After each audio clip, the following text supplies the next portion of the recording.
Every Tuesday at 2 p.m. sharp, for 38 years of our marriage, my husband walked into the bank.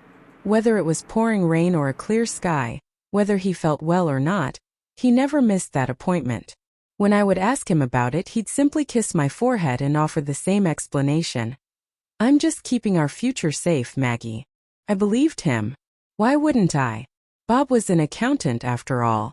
Numbers were his native tongue. Organization was his religion. Our bills were always settled on time, and our taxes were filed before the deadline. He constantly assured me that our retirement accounts were rock solid. The call. The day he passed away, I was standing in the grocery store, picking out avocados. My son David called me. His voice sounded like something I'd never heard before. Flat, cautious, as if the words themselves might break me if he spoke too fast. "Mom, you need to get to the hospital." Dad collapsed at the office. By the time I arrived, Bob was already gone. A massive heart attack. The doctor mentioned he likely didn't feel much. It was quick and clean, exactly how Bob would have wanted it, had he been given the choice. I didn't shed a tear at the funeral. People assumed I was paralyzed by shock, that the weight of the grief hadn't settled in yet. But the reality was simpler and far stranger. I felt a sense of relief. It wasn't that I hated him, I didn't. But somewhere deep down, beneath the exhaustion and the endless casseroles neighbors kept bringing over, I felt like I could finally take a breath. I just didn't understand why yet. The letter from Box 847. 3 days after we buried him, a letter arrived. It was a plain white envelope with no return address, my name typed neatly on the front. Inside was a single page from First National Bank. "Dear Mrs. Thompson, we wish to offer our condolences on your husband's passing. Per the terms of the safe deposit box lease, we must inform you that you are listed as the secondary holder.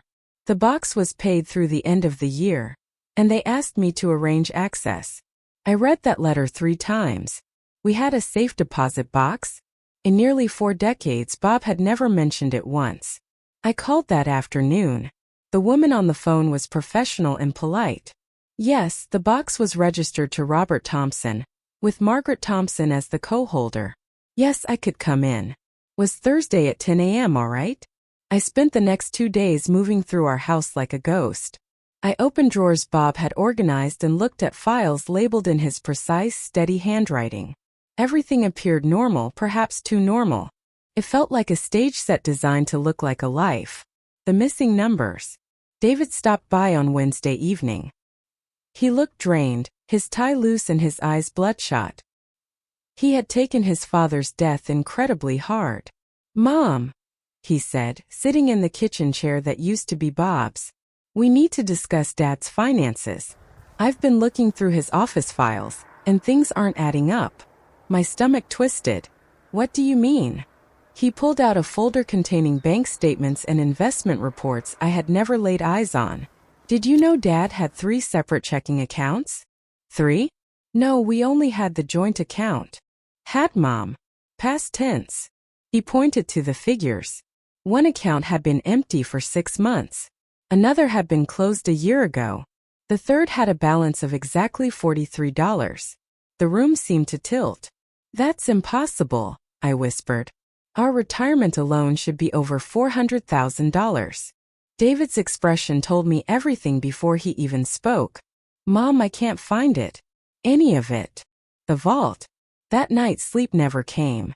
I lay in the bed we'd shared for decades, staring at the ceiling, my mind replaying every Tuesday bank trip and every time he'd pat my hand and say, "Don't worry about the boring money stuff, Maggie. I've got it covered." He'd had it covered, all right.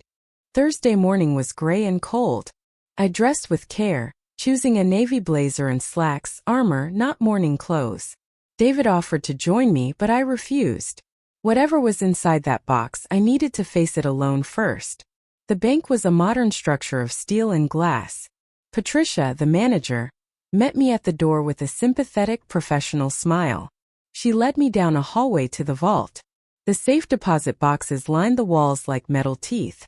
Using 2 keys, hers and the one she gave me, she opened box 847. "I'll give you some privacy," she said, gesturing to a small room. The box was heavier than I anticipated. I set it on the table and just stared at it for a long moment. Plain metal. Locked secrets. The summary of a marriage I thought I understood. The fraud. I opened it. Inside were folders, dozens of them. The first was labeled Investments Actual. My hands trembled as I read page after page of losses, failed stocks, and risky ventures that had bottomed out. Hundreds of thousands of dollars were simply gone. And these weren't joint accounts. They were in Bob's name alone. The second folder was worse. Home equity loans. There were 3 of them taken out against our house, the place where I'd raised my children and planted my roses. Total debt. $270,000. I struggled to breathe. The walls felt like they were closing in. The third folder nearly shattered me. Credit cards. Maggie's accounts. But I had never opened these. I'd never seen the cards. Yet there was my name, my social security number, and my forged signature. 15 different cards, all maxed out. Total balance. $96,000. My husband, the man who held my hand through childbirth and my mother's funeral, had committed identity theft against me. The confession. At the bottom of the box was a thick, cream-colored envelope with my name in Bob's handwriting. I opened it with steady hands.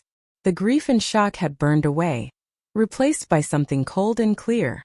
Maggie, if you're reading this, I'm already gone. And you found the box. I'm sorry. I know that's inadequate, but it's all I have. He explained that 5 years ago, a sure-thing investment failed. He spent every Tuesday trying to restructure, trying to find a way out, but he only dug the hole deeper. The loans and the cards in my name were tools to buy time. He thought he could fix it before I ever found out. By the time you read this, we're probably bankrupt. The house will likely go into foreclosure. Your credit is destroyed. I know you'll hate me. You should. I was trying to protect you from my mistakes, but all I did was make you pay for them. I love you. That part was always real. Taking a stand. I folded the letter and put everything back in the box. I walked out of that room with my spine straight. Patricia was waiting. Are you all right, Mrs. Thompson? No, I said truthfully. But I will be. I need copies of every document in that box, and I need the name of a lawyer who handles financial fraud. When I got home, David was waiting in the driveway. Mom, I found something else. Dad's life insurance policy. Don't tell me, I said, setting my purse down firmly. There isn't one. He blinked. How did you know? Because your father spent the last 5 years destroying everything we built, and he was very thorough. I spread the copies across the kitchen table. Sit down. We have work to do. The legal fight. The lawyer Jennifer Rodriguez was direct. This is one of the worst cases of spousal financial abuse I've seen. This isn't just mismanagement, Maggie. It's fraud. It's a crime. But he's dead, I said. What can we do? She explained we could prove I wasn't complicit, work with creditors regarding the forgeries, and fight to save the house. But it would be a battle that would take a year and money I didn't have. I thought about the $43 in our account. Then I thought about Bob's handwriting. Tell me what we need to do, I said. A family divided. My daughter Emily couldn't handle the truth. When I told her, the silence on the phone was deafening. Mom, are you sure? There has to be an explanation. Dad loved us. He did, I said. And he also stole my identity. Both can be true. She hung up. David told me later she was crying, insisting I was speaking ill of the dead, that grief had made me irrational. She needed the lie to be true because the truth would shatter her world. David, however, revealed his own brush with Bob's desperation. Years ago, Bob had asked him to invest $50,000 of his children's college fund into a startup. David's wife, Sarah, hadn't trusted it and stopped him. I think he was drowning, David said. And drowning people grab onto anything they can reach. I added, even if it pulls others under. Rebuilding from zero. 64, I went looking for a job. I'd been a stay-at-home mom and later a part-time librarian, but I had retired 3 years ago. Now I was applying to bookstores and cafes. I found a small bookstore downtown run by a woman named Ruth. When she asked why I was looking for work, I told her the unvarnished truth. She hired me on the spot. I worked 3 days a week. It wasn't much pay, but it gave me a purpose. Ruth and I became friends. She'd had her own experience with a dishonest husband, though his lies were about other women, not money. The people who tell you to try harder in a marriage, she said, are usually the ones who've never had to try at all. The day in court. The hearing for the home equity loans arrived in November.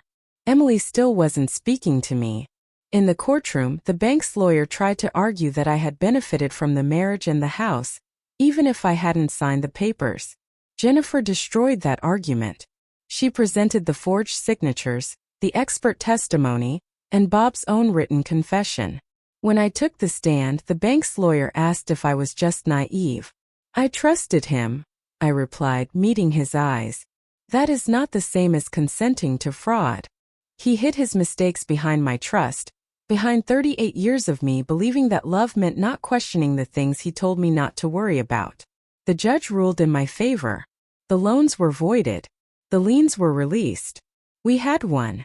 But walking out, I didn't feel like a winner. I felt older and empty. I'd saved my house, but I'd lost the marriage I thought I had. The ripple effect. That night, Emily finally called. She had gone to the bank herself to try and prove me wrong. Instead, she found a credit card in her name with a $23,000 balance she never knew existed. How could he be that person and my dad at the same time? She sobbed. People aren't just one thing, I told her. We began to heal. Jennifer helped Emily with her fraud claims, and David helped us organize our lives. We were finally telling the truth, and for the first time silence didn't mean peace, the truth did. I started a support group at the bookstore for women facing financial abuse. It grew from 5 women to 20. We shared resources, lawyers, and the simple validation that they weren't crazy. Margaret Sullivan. On what would have been my 39th anniversary, I went to a new bank, one Bob had never stepped foot in. I opened an account in my name alone and deposited my modest paycheck. Is there anything else, Mrs. Thompson? The teller asked. Actually, I said, I'd like to change the name on the account. Not Thompson. My maiden name. Margaret Sullivan. I wasn't erasing the past, but I was reclaiming the woman I was before the 38 years of trust turned to ash. If you are reading this and something feels wrong in your own life, trust that feeling. Ask the questions. Don't let anyone tell you that love requires blind trust. Love requires transparency. And if your world falls apart when you open that box, remember, you are stronger than the person who tried to erase you. You can rebuild. I did. My daughter Emily had always been a daddy's girl. She shared a bond with Bob that was deeper than anything she and I had. When I sat her down to explain what the box contained, the silence on the other end of the line was so heavy I thought the call had dropped. Mom, she whispered eventually, her voice sounding small and fragile. Are you absolutely sure? There has to be some kind of explanation for this. I have the paperwork, Emily, I told her. I have a letter in his own hand confessing to every bit of it. But Dad wouldn't do that, she insisted. He loved you. He loved all of us. He did love us, I replied softly. And he also stole my identity and dismantled our entire financial future. Both of those things are true at the same time. She hung up shortly after that. An hour later, David called to tell me she was in hysterics, claiming I was being irrational and trying to ruin her father's memory out of grief. David told me to give her time, but I wasn't so sure. I had seen this before. People who cling to a lie because the truth is simply too much to bear. David's secret. The weeks that followed were a blur of documentation, credit reports, and handwriting experts. David was my rock, helping me organize every file and spreadsheet. But one evening, as we sat under the kitchen light, he looked up from a stack of papers with a haunted expression. Mom, I have to tell you something. I set my pen down. Go ahead, David. A few years back, Dad came to me with a tech startup investment. He called it a sure thing. I had $50,000 saved for the kids' college funds, and he wanted me to put it all in. My heart plummeted. David, please tell me you didn't. I almost did, he admitted. But Sarah didn't trust it. She asked why Dad needed our money if it was such a sure thing. We fought about it. I was so angry at her, but she wouldn't budge. I told Dad no. He looked at me with tears in his eyes. He was drowning back then, wasn't he? He was trying to use my money to save himself. If I'd said yes, we would have lost everything too. I took his hand. But you didn't. Sarah saved you. That's what matters now. Finding a new purpose. By the time the court date for the home equity loans was set, I realized I needed a job. At 64, I was starting over with nothing. I had been a librarian years ago, but now I was applying at cafes and bookstores. That's how I met Ruth, the owner of a small shop downtown. When she asked why a woman my age was looking for work after 40 years of marriage, I didn't lie. I told her my husband had stolen my identity, and I was fighting to keep my home. She looked at me for a long time, then smiled. When can you start? Ruth became my lifeline. We'd spend slow afternoons talking about the complexities of marriage and betrayal. She taught me that survival isn't just about paying the bills. It's about finding a purpose that belongs to you and no one else. The hearing. The day in court was cold and rainy. David was there. Emily was not. She'd sent a text saying she couldn't watch me do this to her father's name. The bank's lawyer was aggressive and young.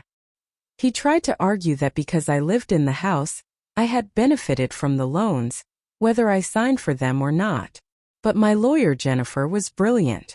She laid out the forgeries, the secret accounts, and Bob's confession like a map of a crime scene. When I was called to the stand, the bank's lawyer asked me, "Mrs. Thompson, you trusted your husband, didn't you? You chose not to look at the numbers." I looked him straight in the eye. I trusted him. In a marriage, trust isn't a choice to be defrauded. It's the foundation of a partnership. He used that trust as a shield to hide his crimes. The judge ruled in my favor. The loans were voided, and the house was finally mine again. But walking out of that courtroom, I didn't feel like celebrating. I just felt tired. I had won my house, but I had lost the version of my life I thought was real. The truth spills out.